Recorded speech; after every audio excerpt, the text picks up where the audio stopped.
Yo, what's going on YouTube? It is your boy GZTV back with another video, and in this video we're going to be reviewing the 2015 American psychological thriller film written and directed by the Duffer Brothers, who are making their debut here. I don't know, this movie's really interesting. I don't really care to talk about it too much, but it was a part of the Scratch It list. We watched it. It's a Warner Bros. Movie, so it's definitely got some decent rep, but let's talk about it. Starting off with the plot, this follows an unknown strange outbreak that has devastated the United States. Obviously, with COVID now that happened, this has kind of an even more like haunting type of thing to go with it. Diseases, quarantine is a lot more popular now. But yeah, I think like Ebola was happening back then too, so maybe that's what they took it off of. But yeah, family of three: Ray, played by Alexander Skarsgård, Claire, played by Andrea Riseborough, and their daughter Zoe, played by Emily Allen Lind, have taken refuge in an abandoned fallout shelter shortly after the catastrophe to hide from the monsters outside. It's stupid. It's a fucking virus that turns people to monsters. Like, I want some more realistic shit in horror films. I don't look for this fantastical nature. It's not good. It's not fun to like watch movies like that to me. Zoe wakes one night after having a nightmare of the breathers, which is what they call these monsters, I guess. The family has difficulty coping in their cramped environment, but managed by having a set of rules, such as always keeping calm and never leaving the shelter. They've been able to survive for like a year pretty much, and yeah. The three soon discover at dinner that their already dwindling rations are also being consumed by a rat and try to find and kill it. So if they run out of rations, they're going to have to go out and scavenge for more, which isn't good because there's this looming threat of these whispers, these like little monster people that... It's weird. I mean, that's kind of unique, but I feel like I've seen this in like The Last of Us before. Like, what the hell? I don't know. Was The Last of Us a thing before this movie? I don't really know my history that well. The family also discovers that the rat managed to sneak into the shelter through an opening other than the main barricaded hatch. So now there's a security concern that, hey, these people could break into this thing, these monsters. They find a small air duct, but Ray reassures Zoe that the breathers wouldn't be able to fit through the duct, although they could probably fucking see through it. I don't know how the hell it took this family so long to see this fat-ass fucking vent letting light through during the day. That wasn't very realistic at all. Yeah. They believe they may be the only ones left alive. The breathers have been actively hunting down the family and have nearly located them multiple times, which is why they kind of assume that, because the breathers are like targeting them. Claire and Ray's priority is to keep Zoe alive regardless of what happens to them. Obviously this is their daughter. They're like seeking to protect her, you know. Anyways, so Claire kills the rat, but in the process Ray accidentally knocks over one of their lamps, burning a wooden table. So that's unfortunate. The table they were eating at is burnt. Having put out the fire, the family quickly realizes that the smoke produced from the fire is drifting up the air duct, giving away their position to everyone in the area. They don't want anything to attract attention. They don't really know that much about these breathers. Obviously, they've been hiding from them for like a year or so now. Maybe not even a year, but yeah. Later they discover that the smoke has left ash covered all above their shelter hatch, making their hiding place visible. Yeah. So, yeah, like when ash spreads, it kind of made like the imprint in the door type thing. So Claire and Ray go to the surface to cover and hide their shelter, but Zoe, using a homemade periscope, spots a humanoid figure in the distance. And it does look like a human, so... Disregarding her mother's rules, Zoe climbs through the barricade to the surface to warn her parents of the breather. Like, well, she's like, well, shit, I gotta warn them. I can't let them die on my watch, you know.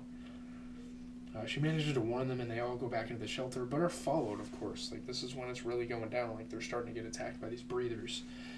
Claire, Ray, and Zoe try to keep quiet, but Zoe's doll Olive gets caught on a nearby pipe screw and activates, making noises. It's like distorted now because like they're trying to take it out and break it apart, and the sound thing just keeps repeating. Yeah. The breather attempts to break in. So now the breathers are at their fucking place, and they know that they're there, and they're going to continue to hunt them because, yeah, they know exactly where they're at. So, in a flashback to the beginning of Outbreak, Ray, Claire, and Zoe drive along a highway fleeing their town, Kingsville, only to be stopped with many other people by the CDC. And the CDC really hasn't been that relevant over the years until, Ebola and, coronavirus was a thing. People weren't really aware that this company existed and that they're able to take all these measures. Signs all around state that they're under quarantine. They can't leave the area. They have to go back to their houses. And if you're able to see what they were planning to do, if you saw what they were planning to do to their houses, you would have known that the CDC's kind of fucked up here in this situation. But yeah, there's a couple flashbacks, sprinkled throughout the story, kind of telling us where this family's from. It seems like a very normal family that just gets caught up in a little pandemic thing. But in the present, other breathers join and finally break through the hatch and into the shelter. Claire and Zoe manage to escape through the air duct, but Ray is caught and disappears, followed by a splatter of blood. So now you're like, well, okay, Ray's dead, or at least he's going to be infected now. Claire and Zoe run and end up on the highway where they were stopped by the CDC. So kind of like this full circle little moment here. So Claire and Zoe are caught in a net fired from a helicopter. They're supposed to be in quarantine. They believe these people might be sick and have the disease. Yeah. Breathers, actually American soldiers wearing night vision goggles and rebreather packs, surround them with weapons drawn. That's what these people think are, who these people think are the breathers. It's a really interesting thing. It's kind of cool now that I really think about it. They thought these people were the monsters, but they were the ones trying to help them. I guess that's a cool little twist. So in another flashback, 2 military jets fly overhead and bomb the family's town. They rush to a nearby abandoned shelters. The rest of the town's population is decimated by the military. So again, just kind of some stuff pieced together to show us what kind of happened before this. Claire accidentally cuts herself on a rusty piece of iron as she descends into the shelter and notices the flesh around the cut is discolored and her blood is black. And she realizes she might have been hit with this disease, affected. They deduce that the virus is airborne and they have already been infected, so they are quarantining anyway. So in the present, the soldiers test Claire and Zoe's blood and interrogate them to find out if there are any others in the vicinity. And yeah, their blood's pretty much black in there. It's showing all the same symptoms that we've discussed before. Afterwards, the soldier prepares to execute them. Ray suddenly appears and kills one of the soldiers. Ray's black arteries and veins and bloodshot eyes, he's been fully affected. He's pretty much reaching the prime point of his disease. He incapacitates 3 more soldiers, demonstrating remarkable physical strength and agility, and is shot multiple times before falling. Again, if you've seen The Last of Us, this is pretty much the same exact type of content. Not content, concept, I guess I should say. Claire and Zoe escape from their net, and an enraged Claire transforms like Ray, killing all but one soldier who injures her. Before he is able to kill Claire, a transformed Zoe appears and exposes the soldier to the air by removing his rebreather, infecting him, turning him to one of them. Sorry. Zoe, in her enraged state, almost attacks and kills Claire, but Claire reminds her of their rule to always keep calm. You have to keep calm, you have to keep a hold of yourself. Claire and Zoe sit with Ray during his final moments. Claire notices the helicopter coming back and the two flee. They're coming back to finish the job, obviously. They gotta bring reinforcements. So the two find a sewer system nearby and hide there.